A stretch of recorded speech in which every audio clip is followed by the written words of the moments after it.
નમસ્કાર, જય ગિરનારી. આજે હું જય ગિરનારીથી શરૂઆત એટલે કરી રહી છું કારણ કે ગિરનારમાં જે અંબાજી શક્તિપીઠ છે તે વિવાદ જે ચાલી રહ્યો છે, જ્યાં દારૂની પાર્ટી અને ચિકનની પાર્ટી કરવામાં આવી હતી, ત્યારબાદ આ વિવાદ એટલો વખર્યો કે આજે લોકો તે ધરણા પર બેસી ગયા છે. અને આ બધાની વચ્ચે બન્ની ગજેરાનું એક નિવેદન સામે આવ્યું છે. બન્ની ગજેરાએ નિવેદન તો આપ્યું જ છે, પરંતુ એમાં જોવા જઈએ તો કાયદો અને સનાતન સંસ્કૃતિના લીરે લીરા આ ઘટનાથી ઉડી રહ્યા છે. સૌપ્રથમ એ બન્ની ગજેરાનો વિડીયો જોઈએ, ત્યારબાદ વિગતે વાત કરીએ. નમસ્કાર ગુજરાત. ગિરનારની ટોચેમાં અંબાજીના ધામમાં દારૂ અને ચિકન પાર્ટીના રંગરેલિયા.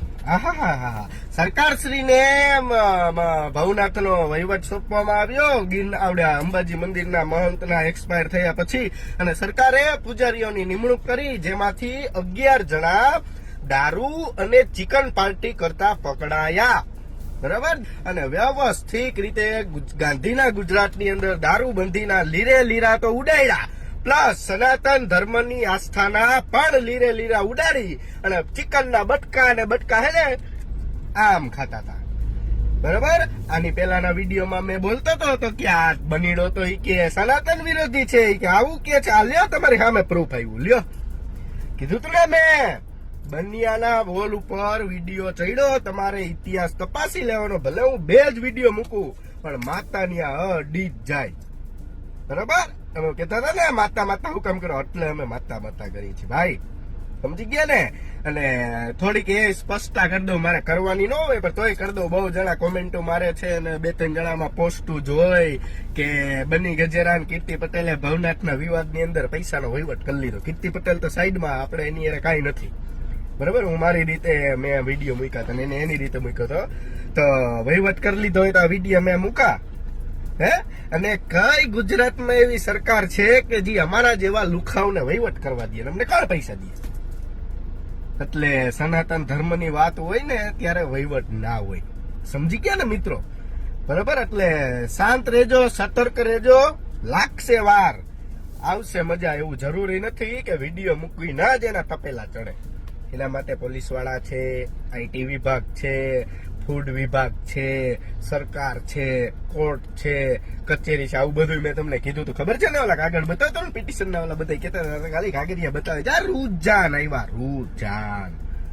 આત્રી વાર લાગે, સમજી ગયા? એટલે અને કોઈ પણ ગુજરાતના હિન્દુ સંગઠનોની લાગણી દુભાણી નથી.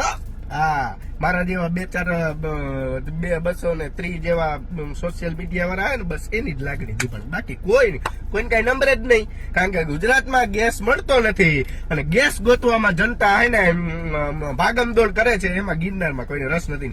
ગિરનારના એક પણ સાધુ સંતોએ આ પછી કોઈ નિવેદન નથી આપ્યું.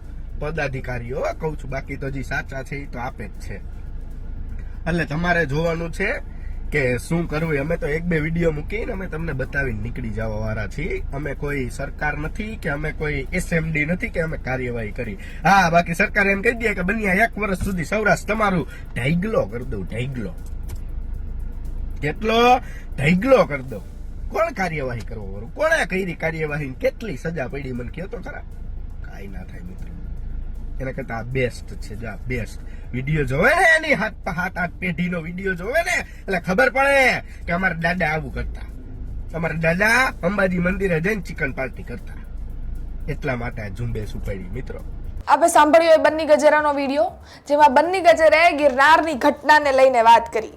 ગિરનારની ઘટના શું? ગિરનારની ઘટના એ કે એમાં જે પણ દારૂ અને ચિકનની પાર્ટી થઈ હતી એનાથી સનાતન સંસ્કૃતિને ઠેસ પહોંચી છે. આમ જોવા જઈએ તો ગિરનારમાં ચિકનની જે પાર્ટી થઈ ને એ સનાતન સંસ્કૃતિને તો ઠેસ પહોંચાડે જ છે, પરંતુ તમને ખબર છે ગિરનારમાં જે દત્તાત્રેય મંદિર છે ને એની માટે છેલ્લા 15 વર્ષોથી એક વિવાદ ચાલે છે. અને વિવાદ એવો છે કે જે દત્તાત્રેય મંદિર છે ત્યાં હિન્દુ એવું કહે છે કે એ દત્તાત્રેય ભગવાનનું છે, અને જે જૈન લોકો છે એવું કહી રહ્યા છે કે અમારા ભગવાનનું મંદિર છે.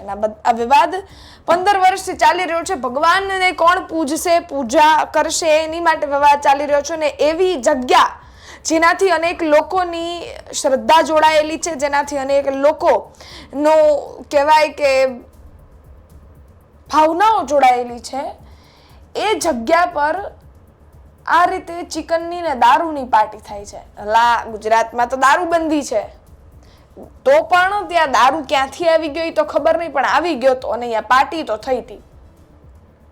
આ મામલા બાદ ત્યાંથી 11 પૂજારીઓને સસ્પેન્ડ પર કરવામાં આવ્યા છે. મામલતદાર દ્વારા સમગ્ર ઘટનાને લઈ અને કાર્યવાહીનો દોર પણ ચાલુ કરવામાં આવ્યો છે. પરંતુ એક વસ્તુ તમે વિચારો, આ જેટલા પણ હોદ્દેદારો હતા એ મંદિરના, એમાંથી કોઈનું નિવેદન જ ન આવ્યું. કેમ?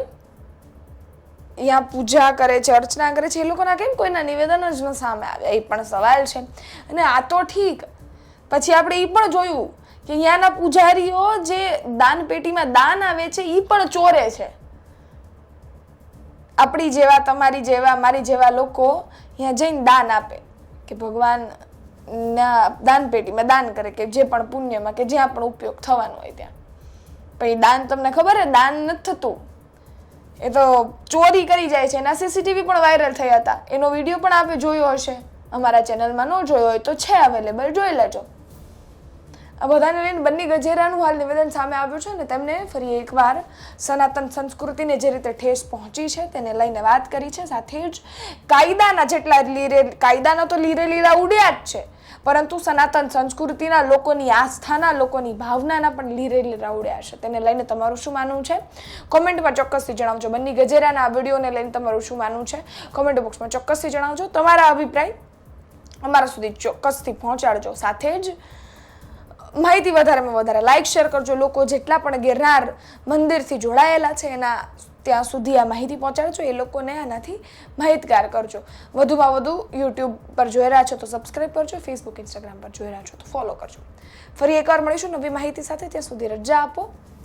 જય ગિરનારી. ધન્યવાદ.